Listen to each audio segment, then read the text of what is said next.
Welcome back to Startup Cabin Podcast. I'm Rhodin, and you're listening to our Monday Minutes, where I share insights, tools, and trends that is useful for you as an entrepreneur, investor, or soon-to-be entrepreneur to know about.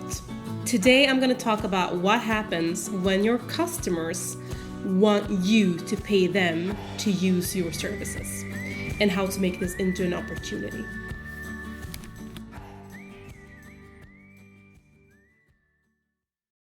Today, I want to talk about what happens when your clients expect you to make them money and how to find opportunities in this sphere. So first, I want to tell you a little story about my background. When I started as an entrepreneur, 18 years old, I did a lot of experiments with myself because I realized very early on that entrepreneurship is so much about understanding yourself, your limits, your fears, and your social baggage when it comes to finance, finding opportunities, taking opportunities, and all that thing, those kind of things.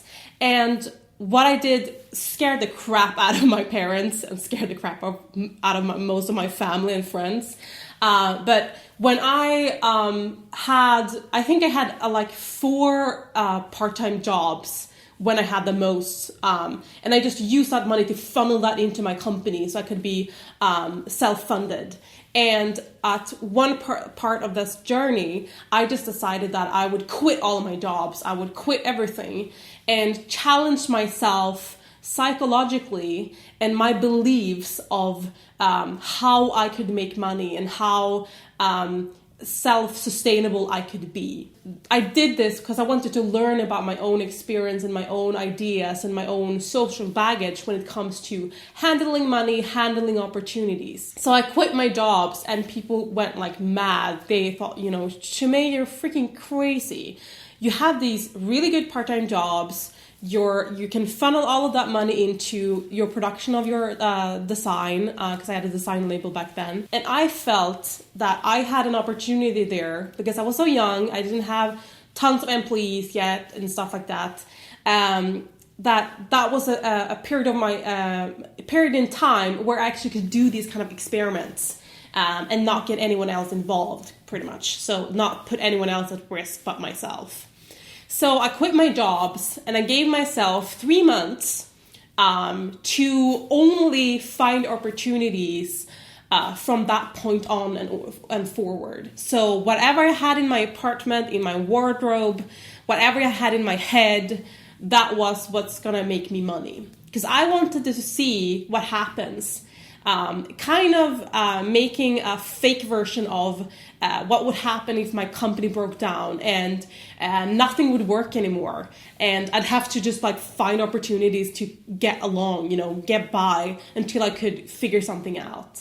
So this was kind of trying this out in a pretty safe environment. But I still quit all my jobs. So I had no other incomes than whatever I came up with. And this is when people talk about being hustlers. A lot of people say they're hustlers nowadays, but honestly, the way you had to hustle back then is so different. And that is because we have all of these services nowadays. When I tested that out, we had eBay pretty much, but not that much else in terms of selling things online or making money of what you had. But I got by anyway. But now there's these enormous amounts of opportunities. And that's why, for example, Airbnb is so successful. Because they made people money of their houses, their archipelago houses, their apartments, even their houseboats. And it's an opportunity where people can take that money and put that into their dreams and aspirations. Maybe things that wouldn't be covered by their actual regular salary. It's that kind of market now, and it's starting because of Airbnb and because of Uber and similar companies, but it's going to grow even more. And I see this in very many different kind of industries that a lot of customers and clients are looking for, well, what's in it for me? I like your service, but what more can you give me? This is why Dropbox, why it worked too. They could funnel in friends, so you got free space, and your friends got free space, and then you just moved onwards. And that's kind of having perks that you get something free for doing something. But Airbnb and Uber made people money, and that's very, very strong and very, very different. Because the most powerful things you can do as a company is save people money or make people money. Because it's not about money itself, it's about what they can do with that money that is so powerful. And there's other companies doing similar things. There's a couple of companies that do home chef services in Asia. So when you go traveling, you can actually get a mom from Thailand to cook you a homemade meal. And this ties into the whole new kind of generations. How the new generations that I've talked about before, Generation Z and Generation Y, how they travel, live, and think about their environment. And this also ties into what we call the freelance economy, which is also a separate episode. I'm going to link it all below so you can look at those as well. If you're listening on the podcast, you can find the links in the description on iTunes. Anyways, so what they do is they provide meals for people. So you as a traveler suddenly can get that authentic local experience instead of being shuffled away to tourist restaurants. This is why people backpack. This is why people use Airbnb actually partly as well, because they get to live and be in the city as a local. And what that makes, of course, is a new industry. Suddenly, stay-at-home moms in Thailand can, when they leave their kids at school, they can cook dinners or lunches for tourists in their home and make extra cash. And that is an enormous opportunity for a large part of the world. And it doesn't matter where you are. These kind of opportunities will get stronger and stronger, partly because we have the kind of crowdsourcing industries, but it's more than that. It's the freelance economy, it's the crowdsourcing industries, and it's because companies like Airbnb and similar companies are becoming so huge that it becomes part of our everyday life. And what I want you to think about is, in your company, do you make your clients or customers money in some way or save them money? But foremost, do you make them money? And if you're not making them money, but are you making someone else money? Your partners, etc. Because it's a very, very strong way to get a good funnel going in terms of sales, in terms of everything in your industry, in your business. So think about that. Can you be the first, if you're in a niche market especially, or a traditional industry, can you be the one that starts actually giving your clients money in some way, making them money so they can fulfill other dreams and other aspirations than the ones that your product specifically caters to? And this, of course, is very, very important for you as a private person. If you're starting a company, there's so many ways to make money on the side and self-finance nowadays. You can rent out your apartment, you can rent out your boat, you can cook dinners for people, you can do so many things. You can sell things online on eBay. There's so many ways for you to make money without being that experienced or even that much of a hustler, because most of these platforms help you. They make that happen for you. And that's a good learning, to see the value in things and to learn to sell things, whatever it is. It doesn't matter what it is, just learning to sell things. And that's going to help you so much in building your industry and your business. But foremost, it's going to help you build yourself and your self-esteem as an entrepreneur.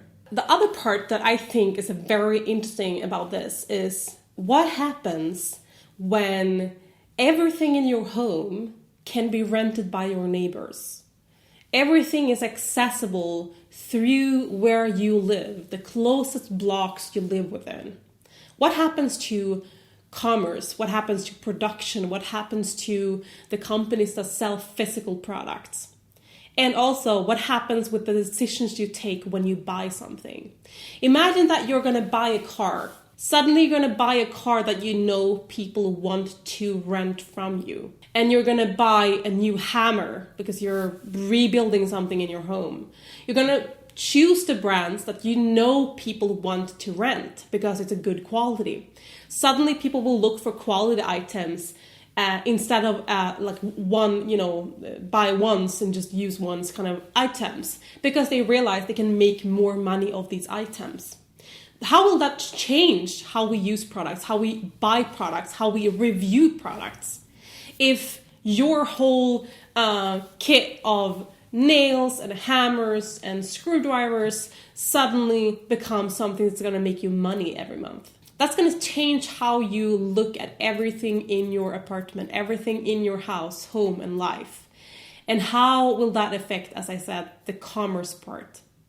And this is where there are so many opportunities for you if you're not an entrepreneur yet, or if you have a company that's similar to these kind of services, to really take a niche and own it.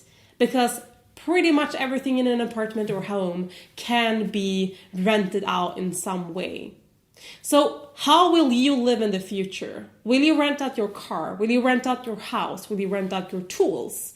Maybe you will even rent out your signature pieces and you start buying designer clothing, because if you buy this kind of dress, someone will rent it from you throughout the month for other similar occasions. Maybe you're buying designer bags because someone will rent it for a week from you, and you will actually make that money back. Suddenly, you're going to get into a mentality of a real hustler and a real frugal person, looking at the value of what you buy, not just consuming things. And that, for me personally, is a very interesting idea, especially when it comes to sustainability, quality, how we see the world around us and how we appreciate things around us in a different way. I look so forward to hearing your comments and your feedback on this subject. As usual, you can comment on our Instagram, which is Startup Cabin. You can also comment on our Twitter, which is also Startup Cabin. Or you can go to our YouTube channel, youtube.com/startupcabin, and comment on the video there. Thank you so much for listening, and I'll talk to you next week.